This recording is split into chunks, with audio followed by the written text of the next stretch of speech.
Olá, eu sou Antônio Carlos Souza, Tom, sou psiquiatra clínico e sou psicodramatista.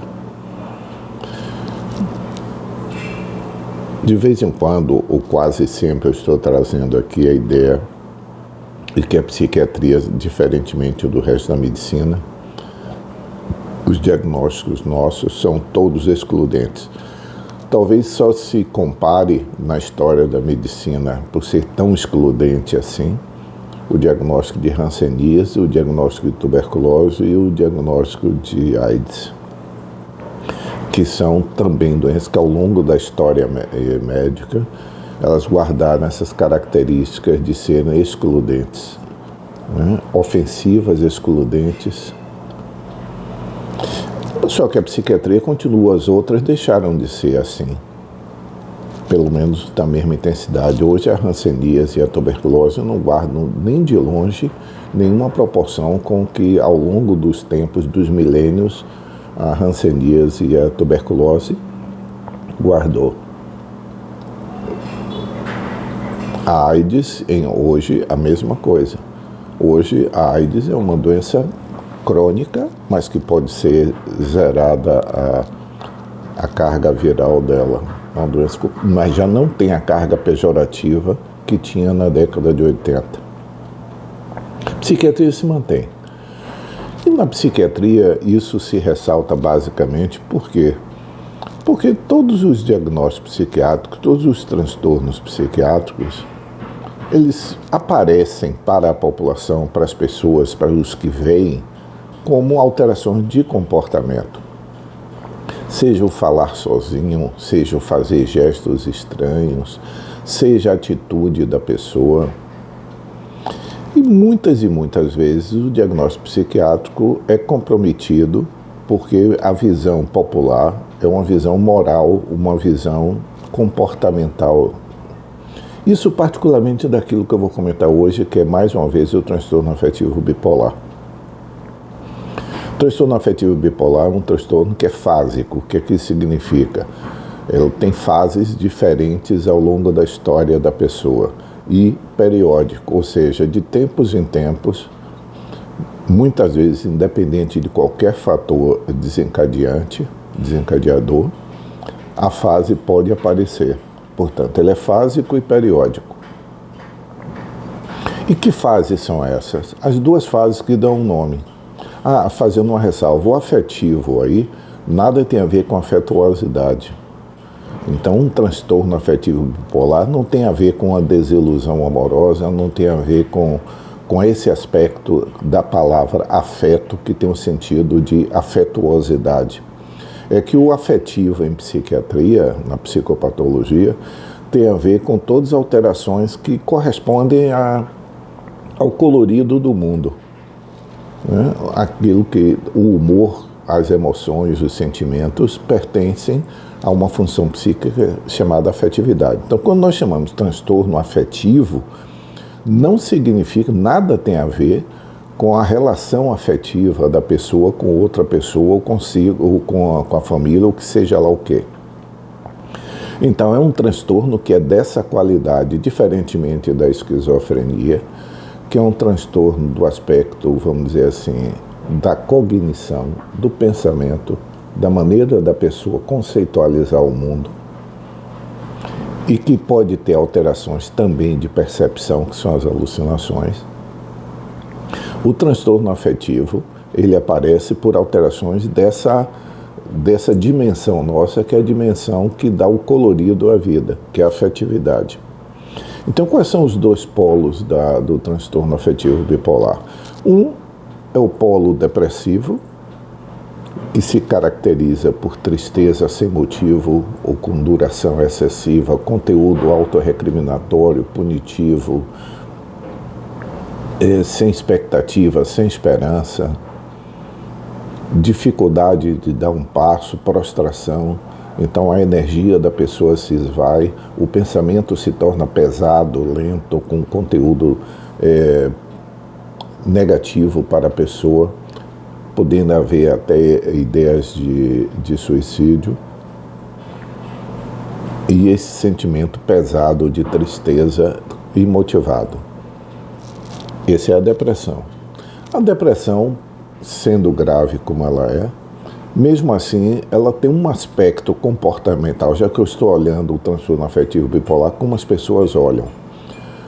Tem cara de doença, vamos dizer assim. A pessoa está prostrada, a pessoa perdeu peso, a pessoa está com dificuldade para conciliar o sono, ou acorda muito cedo, a pessoa repete, rumina histórias negativas que as pessoas não conseguem compreender porque que é tão pesado para ela. Ou seja, de uma maneira do observador, a fase depressiva tem cara de doença, vamos assim dizer. Mas vamos para o outro polo.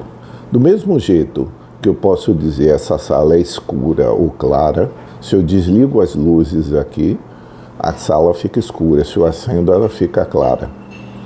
Essa qualidade que dá a tonalidade da vida, que é a afetividade, do mesmo jeito, a depressão corresponderia ao desligar as luzes aqui. E o que seria a outra fase? É uma luz excessiva. Imagine que aqui, independente dessa luz, tivesse um brilho maior ofuscando vocês.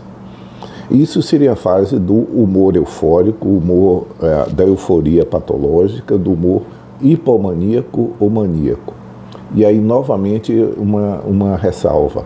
A palavra mania em psiquiatria não tem a conotação habitual que as pessoas têm de maníaco, no sentido de ser uma pessoa que vai matar alguém, que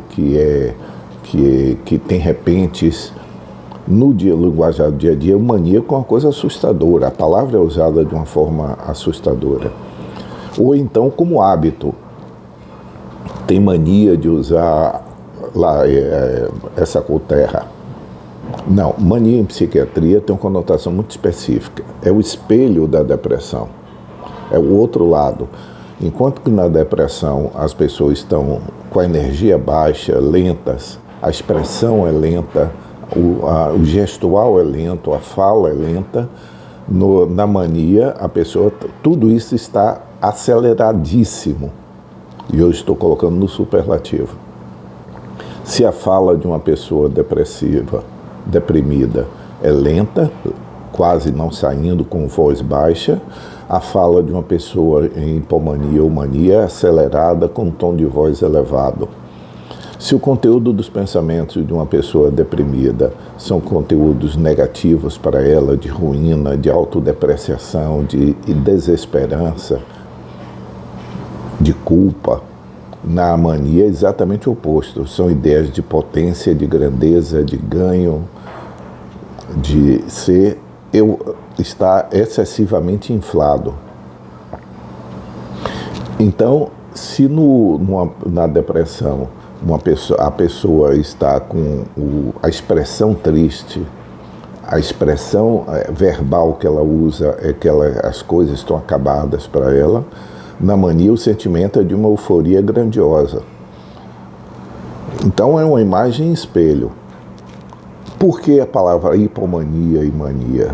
Porque é uma forma de nós graduarmos a intensidade, que não tem uma precisão, mas a grosso modo, aqui, por exemplo, numa sala de consultório, um paciente hipomaníaco entraria falando num tom de voz alto, expressando num tom de voz alto ideias grandiosas para ele, ou de intimidade, ou de uma desinibição explícita. Um paciente mania poderia nem entrar, porque não conseguiu entrar, porque estava circulando pelo prédio, pela movimentação exagerada. Eu estou fazendo uma caricatura, vamos dizer assim. Então, o paciente deprimido, ele é visto como uma pessoa doente. O paciente em mania, pelo excesso de agitação que ele promove, ele é visto também como uma pessoa que está fora do eixo dele. Provavelmente vai ser tido como doido. Vamos dizer, esse camarada está doido. Está zanzando pela rua de um lado para outro, correndo, falando alto, comprou 3 carros, está espalhando dinheiro pela rua, algo assim. Estou exagerando. Nem tanto, mas algo exagerado. Mas tem um paciente hipomaníaco, que ele não está deprimido, ou seja, imaginando essa sala como a luminosidade como uma representação do humor da pessoa, da afetividade, que é aquilo que nós percebemos da pessoa. Então, o humor normal, eutímico, seria esse aqui agora. É como nós estamos, como vocês estão me vendo. Se eu desligo as luzes, essa intensidade da escuridão seria a intensidade de um humor depressivo.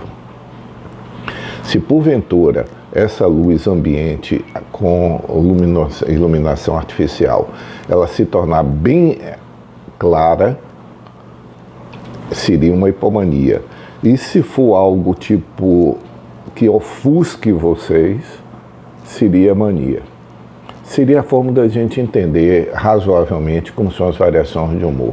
E o que eu quero me referir aqui agora? Não é especificamente ao transtorno completo, mas ao fato de que a depressão e a mania, muito provavelmente, ela acontecendo na história de vida da pessoa, ela sempre será relatada, porque elas são muito discrepantes do habitual.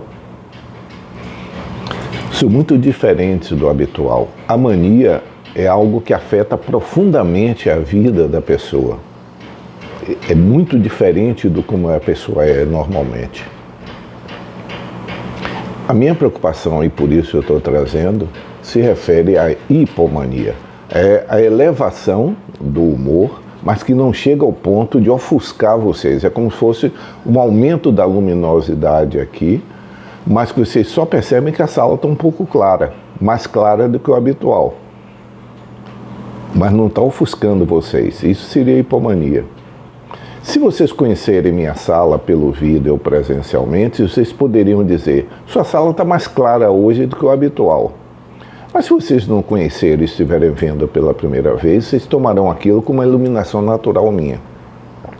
E esse é o risco da hipomania. É que, por não ser reconhecida como uma alteração, pelas pessoas não perceberem que ela, principalmente quem não a conhece, que aquilo é o normal dela, é o habitual dela, as alterações serão vistas, e mesmo da família, serão vistas muito mais como comportamentais do que propriamente doença. Então, eu estava atendendo uma paciente esses últimos dias, a semana passada, que era exatamente isso. Era uma paciente em que a depressão era reconhecida, mas a fase de elevação de humor dela, mais discreta, que traduzia-se por uma desinibição sexual intensa, por uma atividade social acima do habitual dela, mesmo assim, não era visto pela família como sendo uma alteração psiquiátrica, e sim como essa menina está fazendo maluquice, não no sentido psiquiátrico, mas comportamental.